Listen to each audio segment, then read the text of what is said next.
குழந்தைகளுக்கு வந்து sunscreen use பண்ணலாமா டாக்டர்? அது சேஃபான்ட்டு நிறைய பேர் இன்னும் டவுட் இருக்கு. அதில் நிறைய பார்த்தீங்கன்னா முரண்பட்ட விஷயங்கள் இருக்கு. ஆமாங்க, நீங்க சன்ஸ்கிரீன் வந்து கண்டிப்பா உங்க குழந்தைகளுக்கு யூஸ் பண்ணும். நீங்க தாராளமா யூஸ் பண்ணலாம். முதலாவது என்னன்னா, இப்ப 6 மாசத்துக்கு குறைவா இருக்க குழந்தைகள்னா நம்ம பெருசா அவங்கள வெயில்ல வந்து கூட்டிட்டு போக போறது இல்லை. அதனால அந்த சன்ல இருந்து ப்ரொடெக்ட் பண்ணிக்கிறது, வீடுகளிலே வச்சுட்டு இருக்கிறது வந்து பார்த்தீங்கன்னா போதுமானதா இருக்கும். ரெண்டாவது, இன்கேஸ் வந்து பார்த்தீங்கன்னா 6 மாசத்துக்கு மேல இருக்க குழந்தைகள் வெளியில போற மாதிரி இருக்கு, டிராவல் பண்ற மாதிரி இருக்குன்னா அவங்களுக்கு 30 நிமிஷம் கிளம்புறதுக்கு முன்னாடியே சன்ஸ்கிரீன் வந்து அப்ளை பண்றது வந்து அவசியம். மூன்றாவது வந்து பார்த்தீங்கன்னா சன்ஸ்கிரீன் வந்து சூஸ் பண்றது ரொம்ப ரொம்ப முக்கியம். இப்போ நேச்சுரல் சன்ஸ்கிரீன், இப்போ zinc oxide, titanium di oxide போன்ற காம்போசிஷன் இருக்கிற SPF 30 இருக்கிற சன்ஸ்கிரீன்ஸ் வந்து பார்த்தீங்கன்னா நீங்க தாராளமாக உங்க குழந்தைகளுக்கு வந்து யூஸ் பண்ணலாம். அதுவும் மினரல் பேஸ்ட் சன்ஸ்கிரீனும் பார்த்தீங்கன்னா இருக்கு. ஸோ நீங்க அதையுமே தாராளமாக குழந்தைகளுக்கு வந்து யூஸ் பண்ணலாம்.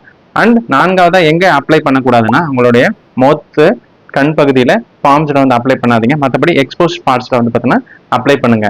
ஐந்தாவதா வந்துன்னா இப்போ குழந்தைகள் வந்து விளையாடுறாங்கன்னா உங்களுக்கு சிம்பிளான காட்டன் கிளாத்ஸ் முடிஞ்சதுன்னா விளையாடுறாங்கன்னா வெளியில விளையாடும் போது என்னன்னா அவங்களுடைய ஃபோர் ஆர்ம்ஸ் எல்லாமே கவர் பண்ணியிருக்கான்றத சிம்பிளான காட்டன் கிளாஸ் போட்டு கவர் பண்ணிக்கங்க. ஸோ இந்த மாதிரியான விஷயங்களை பண்ணும்போது என்னன்னா நம்ம சன்னோட டேமேஜ்ல இருந்து குழந்தைகளை பாதுகாக்கிறதுக்கு வழிவகை செய்யும். மீண்டும் உபயோகமான வீடியோ சந்திக்கிறேன். And then by from doctor Karthik.